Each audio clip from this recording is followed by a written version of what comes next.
मुस्तफा साहब जो हुकूमत में बैठा हुआ शख्स है ना, वो ये कहते थे सेम पेज। जनरल बाजवा से ज़्यादा तो जमहूरियत पसंद है ही कोई नहीं, नहीं तो ये शरीफ वगैरह इनको तो वो पकड़ के छोड़ते ही ना। वो कहते थे बड़े रवादार हैं कि इनको बर्दाश्त कर रहे हैं।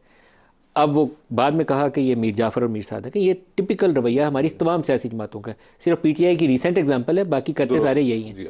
हम इससे आगे नहीं चल सकते। ये वही 76 सालों का सफ़र है दायरों का, मलिक साहब, जो जारी है कि जिसमें एक सियासी जमात हुकूमत में आने के लिए इस्टेब्लिशमेंट का फेवर ढूंढती है।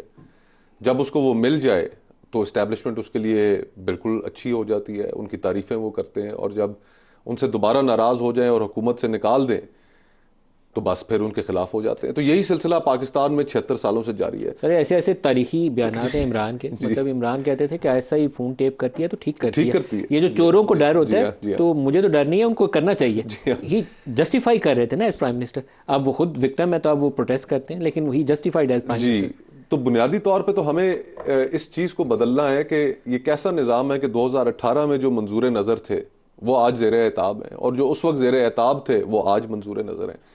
अवाम इसमें कहाँ गए?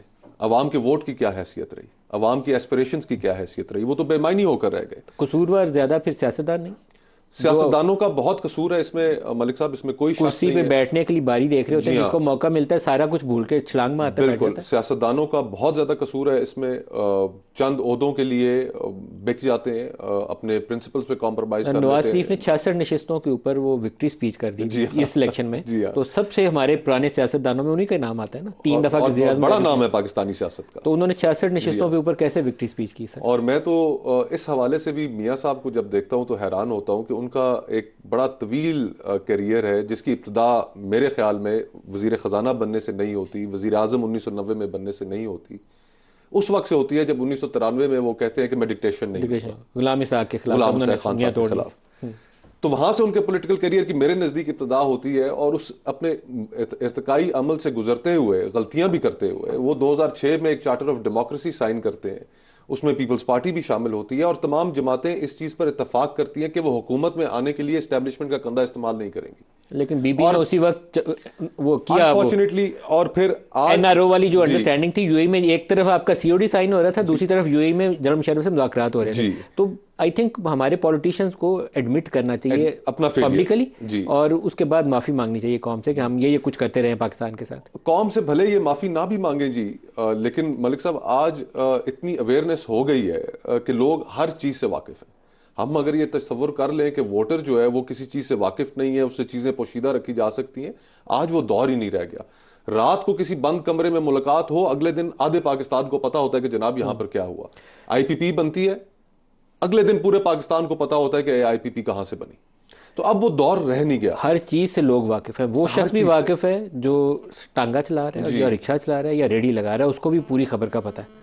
आज ये दौर है मलिक साहब के रोज रात को लोग टीवी पर अगर एक टॉक शो नहीं देखते तो रात को बैठ के यूट्यूब के ऊपर तज्जिए सुनते हैं। अब कोई चीज छुपाई नहीं जा सकती। अब ये जो आप ने जिक्र किया, मैं क्विकली एक उसमें ऐड जी, करना चाहूंगा।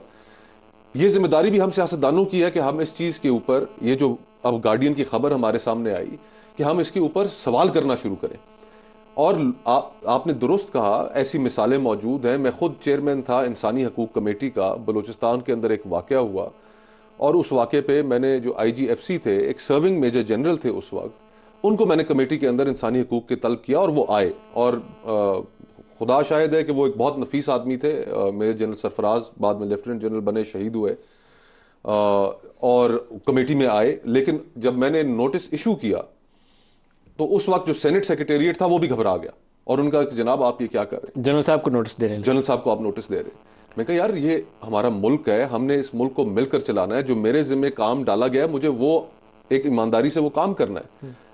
जो कमेटीज हैं, कौमी असम्बली की हों या सेनेट की हों, उनको बाकायदा इख्तियारात हासिल हैं। जो दिफा की कमेटी है उसको चाहिए कि इस मामले में वो तमाम इंटेलिजेंस के जो डीजी हैं उनको भी बुलाएं, और उनको कहें कि ये मामला किस तरह पार्लियामान से छुपा के रखा गया।